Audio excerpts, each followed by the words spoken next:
just returned from a 2-week vacation that was wonderful.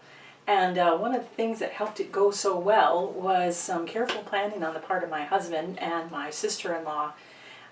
Things like planning out how many miles we want to travel in a day, making reservations, renting vehicles, planning menus, all those things.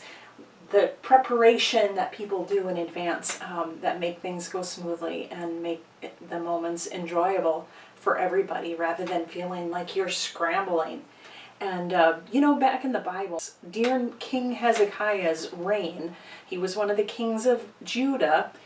We can read about this really interesting story in 2 Chronicles 29. You might want to read the whole chapter on your own. But Hezekiah knew it was time there was a change coming after over 60 years of just terrible leadership from his father and grandfather who had led the people into deep darkness and evilness. He wanted to follow God, and he was pivoting the country.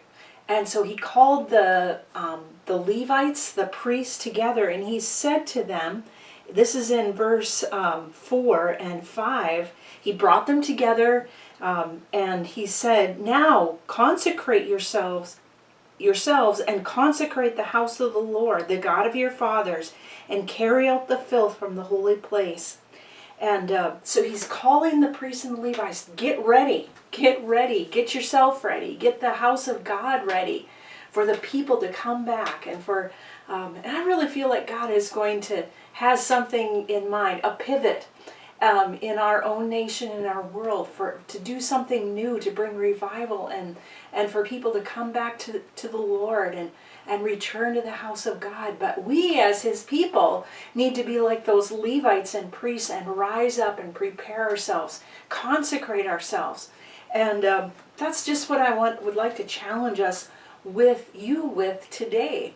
There might be some listening where at some point in your life, God called you, appointed you, maybe to be a pastor or to be a teacher of the Bible, to be a missionary, to be a leader in the church, or to be used to prophesy, or when you prayed for people they would get healed, or when you prayed for things there would be miracles. Maybe in ways of helps or organizing in an administration and providing that kind of leadership in the church. All these are the gifts of the Spirit, the appointments and the callings of the Spirit. Because you see, this time of preparation for what God wants us to do is going to be all hands on deck season, and we need to be ready. And not just a small group of people, the professionals, but we all need to be ready. We all need to be one of the Levites, one of the priests, like those, to rise up and be ready for what God wants to do.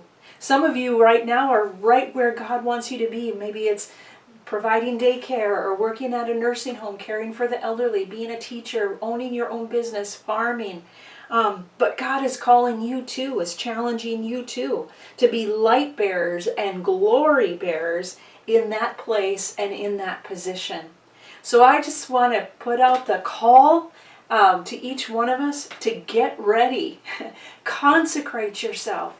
Whatever that means. Maybe that's spending more time in prayer, getting into the Word, putting yourself into places and spaces where God can speak to you and begin to stir up the gifts, stir up the callings that you are presently in, or maybe in the past you have been in but have kind of let them go by the wayside. God needs all of us to get ready for the great things that He wants to do in our world and in our communities. And so let's consecrate ourselves. Let's get ready for the exciting things that God has in store.